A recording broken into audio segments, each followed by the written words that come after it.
नमस्कार रसिक श्रोते हो नमस्कार. कथाकथन चॅनलतर्फे मी विजय महामेने आपणा सर्वांचं स्वागत करतोय. आज मी आपणासमोर मी लिहिलेली समर्पिता नावाची कथा सादर करत आहे.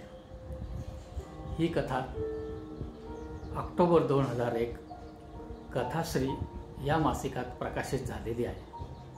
मित्रांनो, चॅनलला सबस्क्राईब करा, शेअर करा.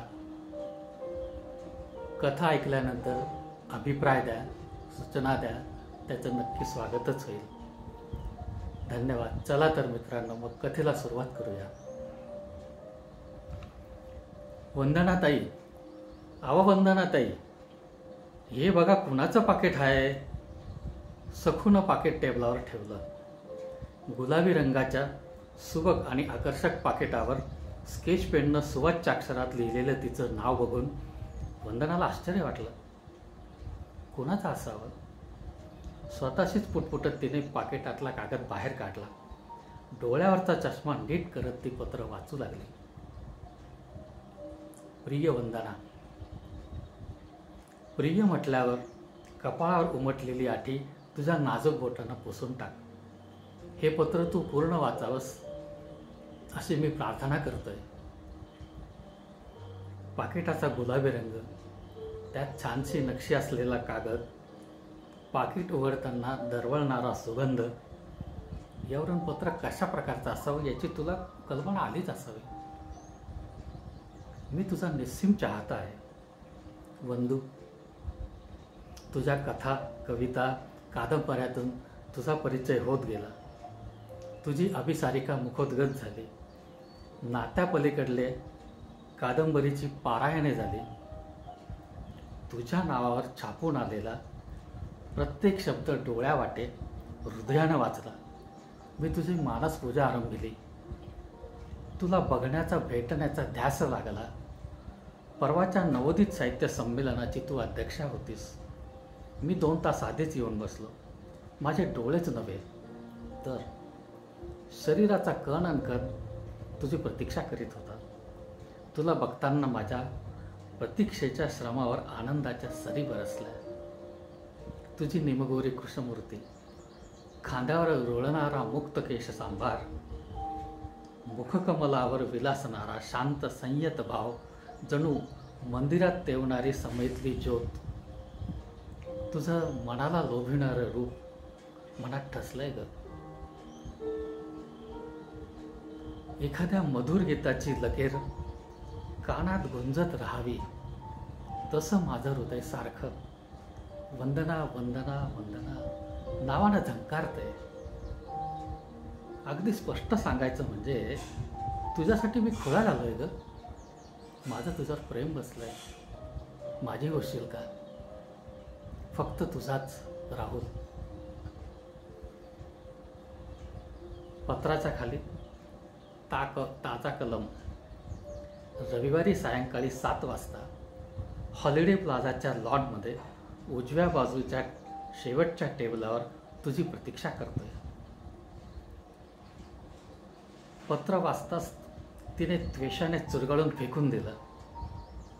आजकाल कोणी कुणावर प्रेम करावं याला काही धर्वंतच राहिला नाही.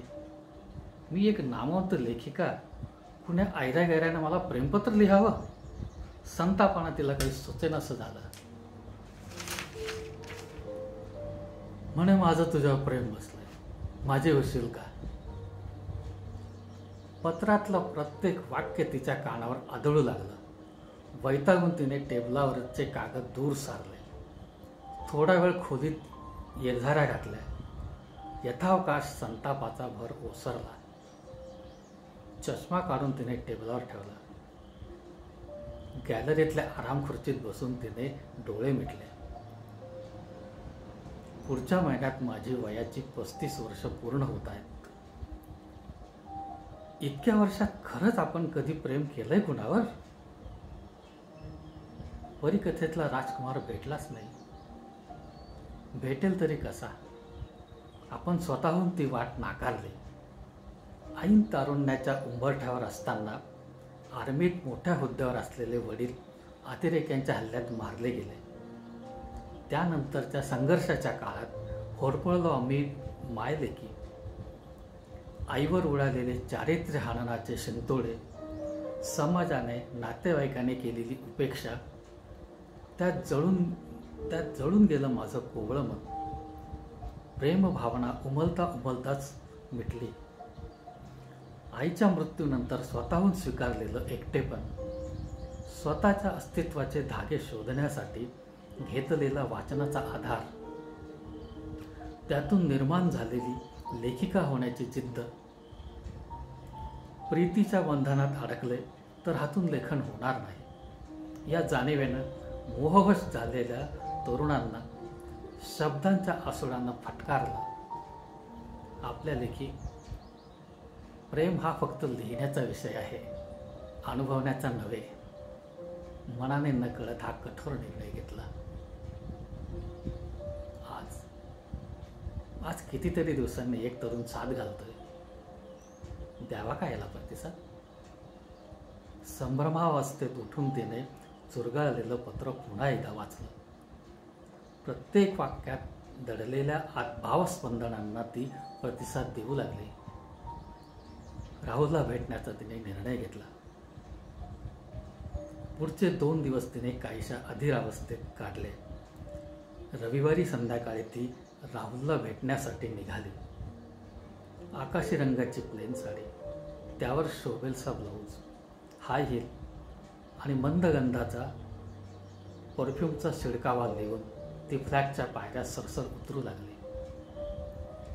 स्वतःच्या कथेतल्या नायिकांची अशा अवस्थेतली वर्णनं लिहिताना वंदनाच्या मनात मात्र हुरहुर, धडधड या भावना मुळीच नव्हत्या.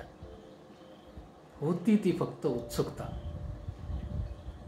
तो वेडापीर बघण्याची. हॉलिडे प्लाझाच्या आवारात कायनेटिक पार्क करून ती लॉनच्या दिशेने झपझप चालत निघाली. जीन्स, टी शर्ट आणि स्पोर्ट्स शूज अशा वेशातला राहुल शांतपणे सिगारेट ओढत बसलेला होता. त्याची वंदनाकडे नजर गेली. मंद दिव्याच्या प्रकाशात वंदना त्याला एखाद्या स्वप्नपरीसारखी भासली. घाईने त्याने सिगरेट ॲस्ट्रेमध्ये टाकले. तो उठून उभा राहिला. वंदना त्याच्यासमोर येऊन उभी राहिली. Thanks God you have come. त्याचा हातात घेत तो, तिचा हातात घेत तो म्हणाला. वंदनाने त्याच्या मजबूत हातातून हलकेच आपला हात सोडवून घेतला. खुर्चीत बसले. टेबलावर पडलेल्या पाकिटातून सिगारेट काढून त्याने शिलगावली. उर्मट नजरेने ते राहुलचं निरीक्षण करू लागले. 24-25चा हा देखणा तरुण माझ्यासारख्या 35शी ओलांडलेल्या स्त्रीच्या प्रेमात पडला. आश्चर्यच आहे, ती मनातच म्हणाली. तिची कठोर मुद्रा बघून राहुल बावरला. हातातल्या लायटरशी चाळा करत तो म्हणाला, वंदना, माझं पत्र तुला आवडलं नाही का? अगदीच राहावे ना म्हणून मी धाडस केलं. But believe me, I am deeply in love with you.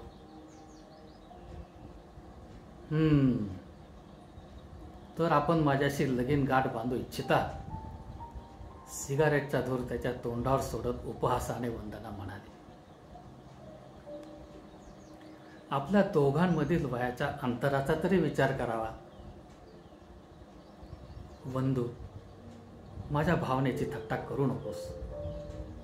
तुझ्या स्नेहल सौम्य रूपावरच मी मोहित झालोय. 2 मनं जुळत असतील तर वयाचा बागुलबुवा कशाला? तुला पत्र लिहिताना मी 100दा विचार केला. माझी योग्यता, तुझं साहित्य क्षेत्रातलं यश, तुझ्या इतकी उंची मी आज तरी गाठलेली नाही.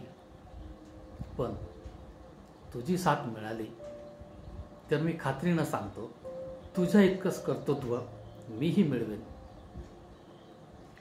तुझ्याशी एकरूप होण्यात, तुझ्या सुखदुःखाशी समरस होण्यात आयुष्याचं सार्थक मानेन. काय करावं या खुळ्याला? स्वतःशीच बोलत वंदनानं जवळ आलेल्या वेटरला एक लार्ज विस्कीची ऑर्डर दिली. राहुल शांतपणे वंदनाच्या हालचाली बघत होता. वेटरने विस्कीचा ग्लास टेबलावर ठेवला. राहुलकडे बघत तिने ग्लास उचलला. राहुलने तत्परतेनं ग्लास तिच्या हातातून काढून घेत टेबलावर ठेवला. असू दे बंधू, असू दे. तू काहीही केलंस तरी माझं तुझ्याविषयीचं मत प्रतिकूल होणार नाही. हे सर्व तू मुद्दाम करतेस हे मी ओळखलंय. विस्की घेण्याची अशी पद्धत नसते. सिगारेट बोटात धरण्याच्या पद्धतीवरून आणि खोकला आवरून धरण्याच्या प्रयत्नावरून मी ओळखलं. You are not a habitual smoker. आपला डाव फसला हे वंदनाच्या लक्षात आलं. काही क्षण असेच निशब्दतेत गेले. वंदनानं मनाशी विचार केला, आपण स्वतःच या प्रत्यक्षात घडणाऱ्या कथेतलं एक पात्र होऊन अनुभव तर घ्यावा. हे बघ राहुल, लग्न न करण्याचा माझा निश्चय कायम आहे. तरीही तू स्वतःविषयी काही माहिती तर सांग. हो शुअर. मी एक संगीतकार आहे. संगीत आणि वाचन हे 2 आवडीचे विषय. वडिलांनी भरपूर पैसा माझ्यासाठी बँकेत ठेवला आहे. आयुष्यभर चैनीत राहू शकतो. पण वडिलांशी पटत नसल्याने मी सध्या मुंबईत एका संगीतकाराकडे असिस्टंट म्हणून काम करतोय. तूर्त इथेही पुण्यात फ्लॅट घेतला आहे. काही दिवस मुंबई, काही दिवस पुणे असे वास्तव्य आहे. थोडक्यात त्याने स्वतःचा परिचय करून दिला. वंदना ऐकत होती. त्याच वेळी तिचं विचारचक्रही फिरत होतं. वंदू, बोल ना, काय ठरवलंयस?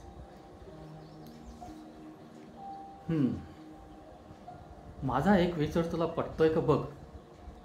माझं एक आव्हान स्वीकारून त्यात यशस्वी झालास तर मी ट्रायल बेसिसवर लग्न न करता एकत्र राहण्यास तयार आहे. मैत्री करार म्हण हवं तर. हां, अगं पण समाज काय म्हणेल? हां, ती तुच्छता दर्शवित म्हणाली. बघ, घाबरलास ना? समाजाची पर्वा करणार असशील तर मला विसर.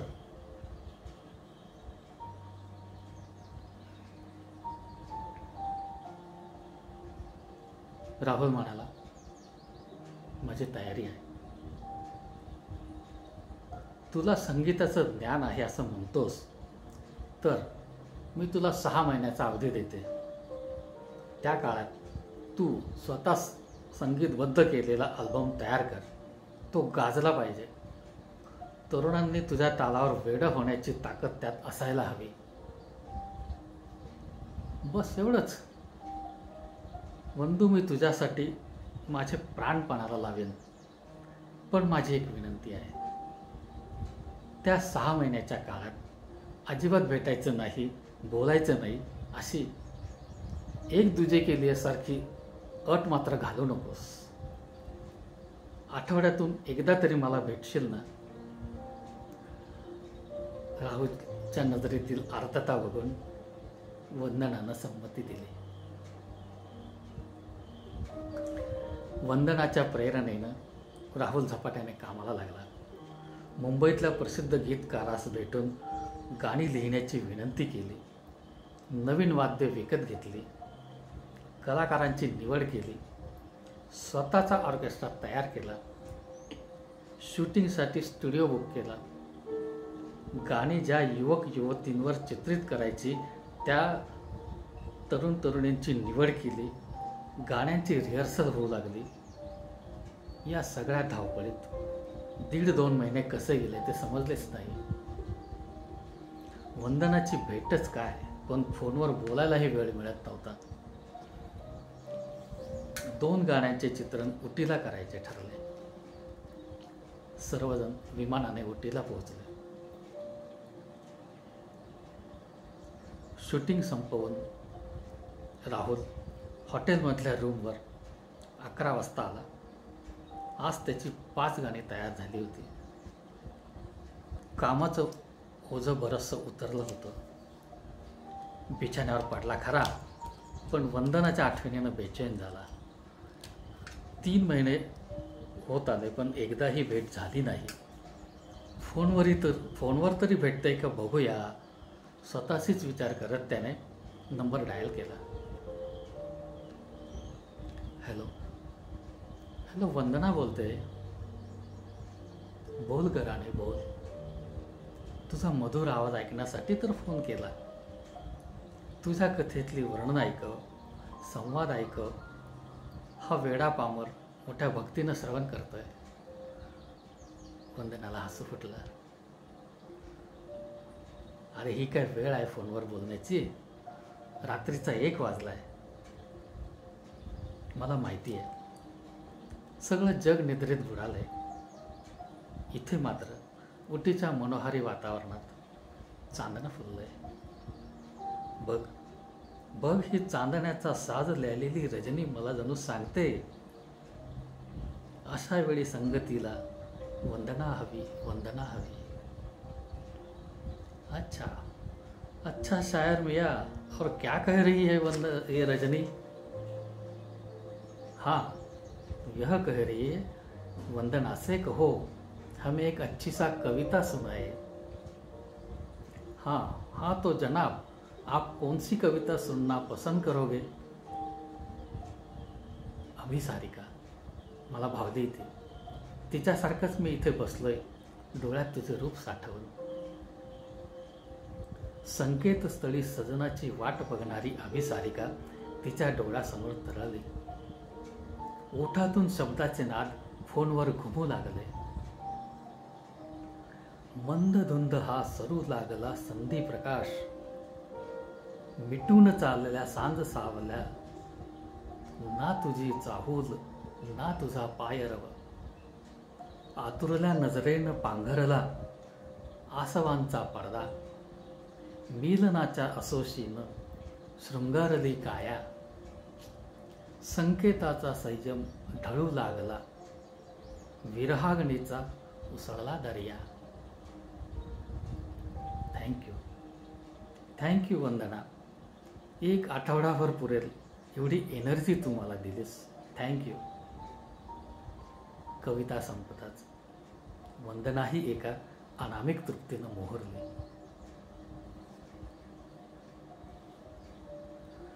मोठ्या परिश्रमानं राहुलनं अल्बम तयार केला. TV व वृत्तपत्रातल्या चित्तवेधक जाहिरातींनी तरुणांमध्ये उत्कंठा निर्माण झाली. प्रथितयश संगीतकारांच्या हस्ते कॅसेट्स रिलीज केल्या. जाणकारांनी त्याची प्रशंसा केली. CD, ऑडिओ, व्हिडिओ याच्या कॅसेटच्या विक्रीने राहुलला भरपूर आर्थिक फायदा झाला आणि प्रसिद्धी मिळाली.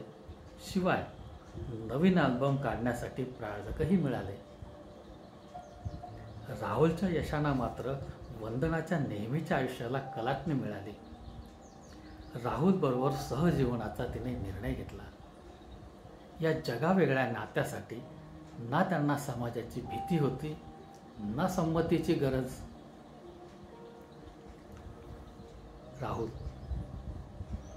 राहुल, माझी एक इच्छा आहे. हे नवीन नातं स्वीकारण्यापूर्वी आपण दोघांनी नाशिकला जाऊन रामाचं दर्शन घ्यावं, त्या सत्पुरुषाचा आशीर्वाद घ्यावा. काहीसं भावुक होत वंदना म्हणाली. हो, जरूर जाऊया. पहाटेच्या प्रसन्न वातावरणात दोघांनी राम मंदिरात प्रवेश केला.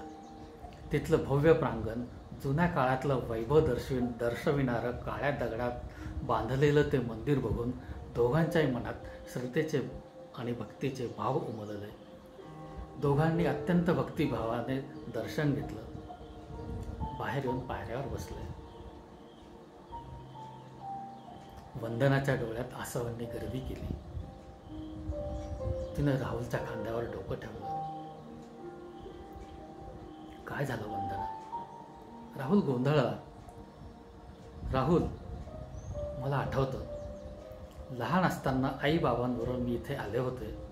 आम्ही तिघं मिळून खूप भटकलो. तो दिवस खूप आनंदात घालवला. राहुल तिच्या पाठीवर थोपटत म्हणाला. मला माहीत आहे बंधू, बाबांचं प्रेम तुझ्या वाट्याला जास्त आलं नाही. वंदना तिचा नेहमीचा बंडखोरपणा विसरून अत्यंत भावूक होत बोलू लागली. तिच्या घराबद्दल, नातेवाईकांबद्दल, जगाच्या आलेल्या बऱ्या वाईट अनुभवांबद्दल. राहुलला सगळं सांगितल्यावर तिला एकदम शांत वाटलं. आपल्या सुखदुःखात सामील होणारं कोणीतरी आहे या विचारानं तिला खूप बरं वाटलं. रात्री दोघंही पुण्याला परतले. पुण्यात राहुलसाठी एक टेलिग्रॅम वाट बघत होता. एका सिने निर्मात्याने त्वरित मुंबईला बोलवलं होतं. राहुल दुसऱ्या दिवशी लगेच मुंबईला निघाला. 3-4 दिवसांनी नव्या सिनेमाचं करारपत्र घेऊनच राहुल परतला. आज वंदना आणि राहुलच्या जगावेगळ्या सहजीवनाची मिलन रात्र. हातातला प्रेझेंटचा बॉक्स सांभाळत सुटाबुटातल्या राहुलने वंदनाच्या फ्लॅटच्या बेलवर बोट ठेवलं. सारे ग म प ध नि सा. बेलचा मंजूळ नाद कानावर येताच वंदना नवतरुणीसारखी धावली. राहुलने आत पाऊल ठेवताच वंदनाने ओंजळभर गुलाबाच्या पाकळ्यांचा त्याच्यावर वर्षाव केला. Welcome to home, our sweet home. हो Vandana, you are such a nice person. ओठांनी हलके चुंबन घेत राहुल म्हणाला. प्रेझेंटचा बॉक्स तिच्याकडे देत असताना तो क्षणभर बघतच राहिला. गर्द हिरव्या रंगाची साडी, त्याच रंगाचं ब्लाऊज, त्याच रंगाची काकणं, मोकळे सोडलेले केस, हलकासा makeup. Vandu, you are looking so cute today. असू दे असू दे, मला माहिती आहे मग कशी दिसते ते. रोज बघते ना आरशात. असं मग चल बरं आरशासमोर. आज मी त्यालाच विचारतो खरं काय ते. वंदनानं बेडरूमचा दरवाजा ढकलला. संमिश्र सुवासाच्या झोतानं दोघांनाही लपेटून घेतलं. मोगरा, जाईजुई, चाफा, गुलाबाच्या पाकळ्या आणि राहुलला माहीतही नसलेल्या विविध रंगाच्या गंधाच्या पुष्पांनी सगळी जमीन आच्छादलेली होती. जमिनीवर कलात्मकरित्या सजविलेला बिछाना आणि स्टिरिओवर सुरू असलेल्या मंद स्वरातल्या बासरी वादनाने तर वातावरणातील स्वप्नमयतेची जणू परिसीमाच गाठली होती. वंदू, सलाम, तुझ्या सौंदर्यदृष्टीला सलाम. राहुलचा हात धरून हळुवार पावलानं वंदना त्याला आरशासमोर घेऊन आली. ड्रेसिंग टेबलावरच्या आरशावरच तिने हातात गिटार घेतलेल्या राहुलचा फोटो चिकटवला होता. विचार त्या आरशाला काय विचारायचे ते. तू त्याच्यासमोर उभी राहा. Hello mister mirror, tell me, how is looking my सखी. आरशाला कान लावून तो क्षणभर उभा राहिला. वंदू, त्यानं मला सांगितलं. काय? वंदू, तुझं सौंदर्य कशात आहे माहीत आहे? राहुलच्या नजरेत. आणखी काय म्हणाला सांगू? सांग ना. राहुल वंदनाच्या पाठीमागे येऊन उभा राहिला. तिच्या खांद्यावर हात ठेवून दोघांची प्रतिबिंबे न्याहाळत म्हणाला. वंदू, खरं म्हणजे तू माझ्या अंतरंगातून फोटोतल्या राहुलच्या डोळ्यात शिरतेस. आणि हा आईनाच राहुलचं रूप घेऊन म्हणतो, सखे हा तुझा मुक्त केसाचा उन्मंत पिसारा, दाह लावतो माझ्या देहा, भाळावरच्या कुंकुम रेखात शोधितो माझ्या भावरेखा, नयनातून वर्षाव व्हावा प्रीतीचा, अधरांनी मधुर स्वरात साध घालावी, राहुल राहुल राहुल. या मुक्त स्तुतीने वंदना मात्र संकोचली. हलकेच राहुलच्या बाहूत शिरत म्हणाले, राहुल राहुल, तू मला जिंकलंस रे. वंदनाचा चेहरा ओंजळीत धरत राहुल म्हणाला, वंदू वंदू, तुझ्या प्रेमानेच मला इतकं यश मिळवून दिलं. प्रेम प्रेम ही जगातली अतिशय सुंदर भावना आहे. ती प्रेरक आहे, अजर आहे, अमर आहे, चिरंतन आहे. प्रेम ही उत्साहदायी शाश्वत भावना आहे. सगळ्या मानव जीवनाचं सारच मुळी प्रेम आहे. प्रेम आणि विश्वासातल्या धाग्यांनीच नाती घट्ट बांधली जातात. आपल्या प्रिय व्यक्तीच्या मृत्यूनंतर देखील त्याच्यावरचं आपलं प्रेम कमी होत नाही. वंदनानं त्याच्या डोक्यावर टपली मारली. ही काय प्रेम या विषयावर व्याख्यान देण्याची वेळ आहे? असं कशाची वेळ आहे सांग बरं बंधू, त्यानं मिस्किलपणे विचारलं. सांगते असं म्हणत वंदनानं झटकन दिवा बंद केला आणि ओठांनीच राहुलचा आवाज बंद केला. स्पर्शाच्या चांदण्या देहात फुलू लागल्या. अधर प्रणय मदिरा प्राशन करू लागले. वस्त्रे सळसळ करत बिछाण्याच्या कडेला जाऊन विश्रांती घेऊ लागली. मन तर एकरूप झालीच होती, शरीरानेही एकरूपता साकारली.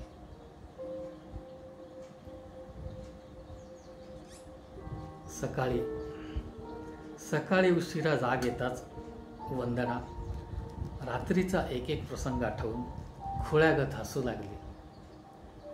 जीवनातील या अतीव सुखाचा खजिना तिने प्रथमच लुटला होता. जवळ झोपलेला राहुलचे ओठ ओठांनी कुस्करत ती म्हणाली, थँक्यू राहुल, थँक्यू. अर्धवट जागा झालेल्या राहुलने वंदनाला इतक्या निकट बघताच कवेत घेण्याचा प्रयत्न केला. वंदनानं चटकन स्वतःला त्याच्या बाहूतून सोडवून घेतले. त्याला जीव दाखवून वेळावत कपडे सावरत ती दरवाजाकडे धावली. राहुलच्या आगमनानं वंदनाच्या एकसुरी आयुष्याला विराम मिळाला. कामानिमित्ताने राहुल मुंबईला राहणे आवश्यक होते. आठवड्यातून 2दा तो पुण्याला येत असे. राहुल असताना त्याच्यासोबत खाणे आणि मनसोक्त भटकणे एवढाच उद्योग असे. तो नसेल तेव्हा तिचे लेखन कार्य सुरू असे. तिच्या कथामधल्या प्रणयाची वर्णनं अनुभवाच्या कुंचल्यात भिजून कागदावर उमटू लागले. 4-5 महिने भुरकन उडाले. दोघंही ह्या जगावेगळ्या सहजीवनात रमून गेले. राहुल एकदा मुंबईला गेला असताना वंदना शॉपिंगसाठी बाहेर पडली. कपड्याच्या दुकानात ती राहुलसाठी शर्ट बघत होती. तिच्या शेजारी एक स्त्री 5-6 महिन्याच्या मुलाला कडेवर घेऊन खरेदी करण्यात मग्न होती. एक शर्ट पसंत करून वंदना काउंटरकडे निघाली. इतक्यात त्या स्त्रीने वंदनाला थांबवले. एक्सक्यूज मी मॅडम, जरा याला घेता का? मी आता येते. त्या मुलाला वंदनाकडे देऊन ती स्त्री वॉशरूमकडे वळाली. वंदना त्या बाळाला घेऊन कोपऱ्यात उभी राहिली. थोड्याच वेळात ते मूल रडू लागलं. त्याचे चिमुकले हात वंदनाच्या स्थानावर फिरू लागले. त्या कोवळ्या निरागस स्पर्शानं अबोध संवेदनाच्या लाटा तिच्या शरीरात दौडू लागल्या. बाळाच्या रडण्याचा वेग वाढल्यावर मात्र तिने पदराआड बाळाला घेऊन ब्लाऊजचं बटन उघडलं. हळू स्तनाचं बोट त्याच्या चिमुकल्या ओठात सरकवलं. बाळाचं रडणं थांबलं. वंदनाच्या संवेदना सांगू लागल्या, मलाही मूल हवं. इतक्यात त्या मुलाची आई आली. वंदनाला अशा अवस्थेत बघून ती ओशाळली. सॉरी म्हणत तिने त्या मुलाला तिच्याकडे घेतलं आणि म्हणाली, फारच रडला वाटतं. बाळाला घेऊन तिने वंदनाचे आभार मानले आणि ती निघून गेली. वंदना मात्र भावनांच्या भोवऱ्यात गुरफटून स्तब्ध उभी राहिली. भानावर येताच ती दुकानातून बाहेर पडली. घरी येण्यापूर्वी तिने गायनाकॉलॉजिस्टची अपॉइंटमेंट घेतली. निरनिराळ्या टेस्ट आणि फोटो यातच तिचा आठवडा गेला. राहुलला मात्र याविषयी तिने काहीही सांगितले नाही. डॉक्टरांनी सगळे रिपोर्ट्स आणि फोटो ठेवून घेतले आणि वंदनाला दुसऱ्या दिवशी बोलावले. दुसऱ्या दिवशी मोठ्या उत्सुकतेने ती दवाखान्यात येऊन बसली. डॉक्टर गंभीर मुद्रेने सगळे रिपोर्ट्स बघत होते. फोटो बघून तर त्यांनी निराशेने मान हलवली. आय एम सॉरी मॅडम, गर्भाशयाच्या समस्यामुळे तुम्ही माता होऊ शकत नाही. या एका वाक्यानं तिचं भावविश्व उद्ध्वस्त झालं. डोळ्यातले अश्रू लपवीत ती घरी आली. मोठ्या धीरानं आणि संयमानं तिनं हा धक्का सहन केला. अंतःकरणातील वेदना लपवून उसण्या उत्साहानं ती राहुलसोबत राहू लागली. पण प्रयत्न करूनही शृंगारात रस निर्माण करता येईना. वंदनामध्येच उदास का होते राहुलला समजेना. या विषयावर बोलायलाही त्याला वेळ मिळत नव्हता. एक दिवस अशाच मनस्थितीत असताना वंदनानं TV ऑन केला. पडद्यावर राहुलच्या अल्बमची जाहिरात चालू होती. झगमगत्या वेशातला राहुल एका देखण्या युवतीसह नृत्यसंगीताच्या तालावर गात होता. तिच्या मनात विचार आला, माझ्या जागी हीच राहुलला शोभून दिसते. मनाशी तिने ठरवून त्या दृष्टीने पावले टाकायला सुरुवात केली. 15व्या दिवसात तिची योजना पूर्ण झाली. राहुलशी काय बोलायचं, कसं बोलायचं याची तिने तयारी केली. टेबल लॅम्पच्या प्रकाशात राहुल एका नव्या गीताच्या स्टेप्स लिहित होता. सैलसर गाऊन घातलेली वंदना त्याच्या शेजारी येऊन उभी राहिली. राहुल तुझं माझ्यावर प्रेम आहे ना? कामात मग्न असलेल्या राहुलला क्षणभर ती काय म्हणते तेच समजेना. वंदनाने पुन्हा त्या वाक्याचा उच्चार केला. राहुलला आश्चर्य वाटलं आणि आठवलंही, गेल्या काही दिवसापासून ती असंच काहीतरी बोलते.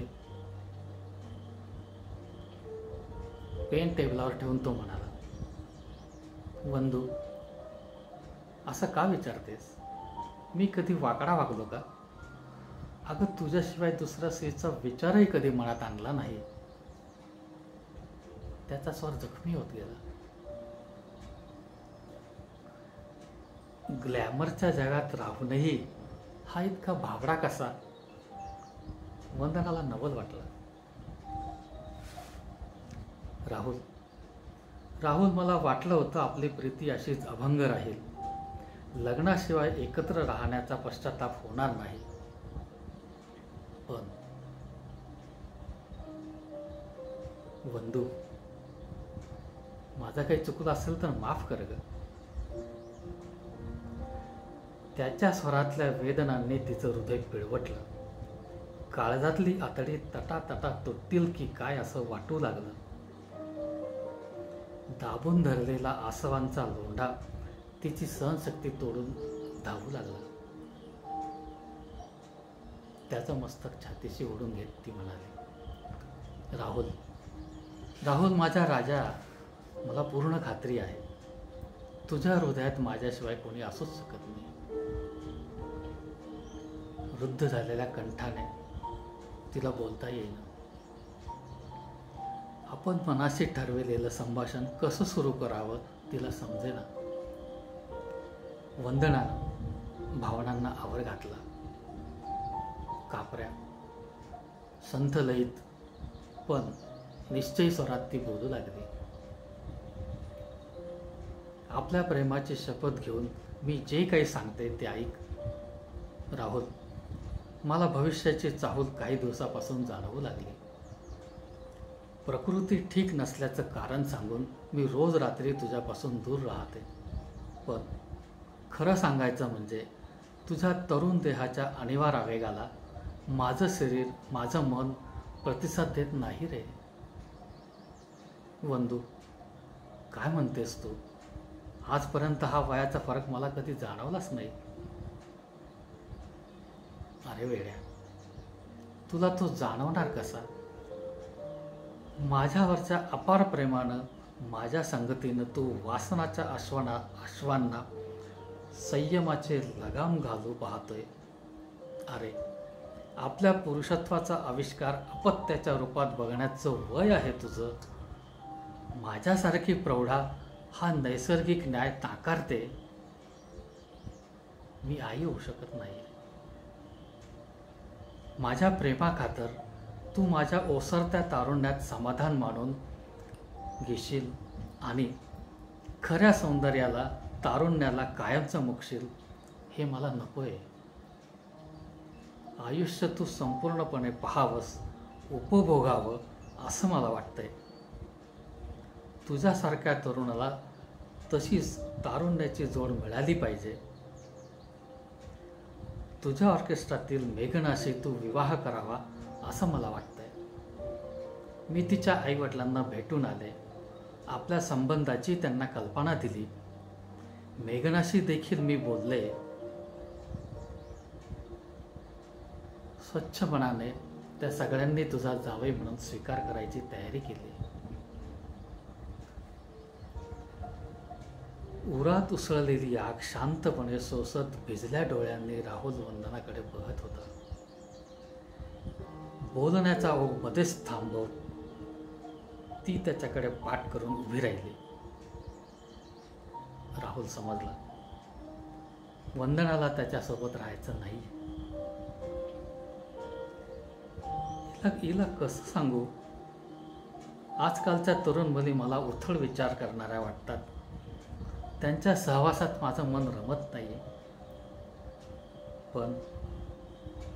पण आता मात्र इथे नाही थांबायचं, नाही राहायचं. वंदनाशी रीतसर विधिवत विवाह करण्याचं स्वप्न मात्र भंगलं.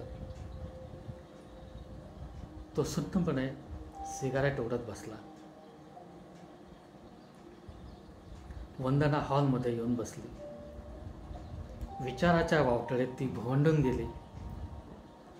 आपण घेतलेला निर्णय चूक की बरोबर तिचं तिलाच समजेना.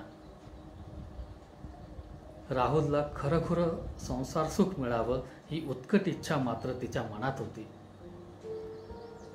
त्यासाठीच तर प्रेमाचं हे छोटंसं रोपटं छाटून टाकायला हवं. सहवासाची वेल कापूनच काढायला हवी. अशा विचारातच तिचा डोळा लागला. सकाळी सखूच्या आवाजानं वंदनाला जाग आली. सकाळचे 9 वाजले होते. वंदनाताई, अहो वंदनाताई, उठा, दिस बघा किती वर आला.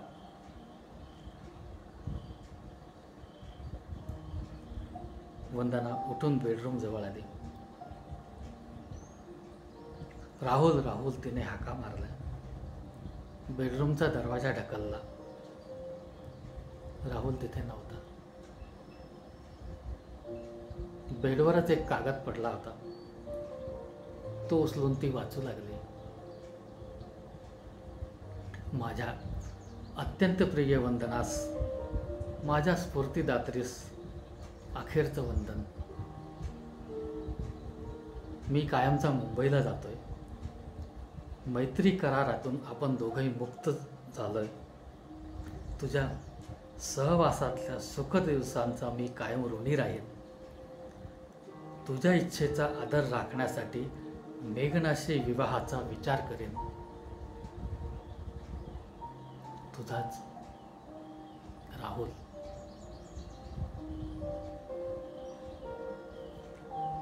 धन्यवाद मित्रांनो. कथा कशी वाटली अभिप्राय जरूर कळवा. पुन्हा एकदा धन्यवाद.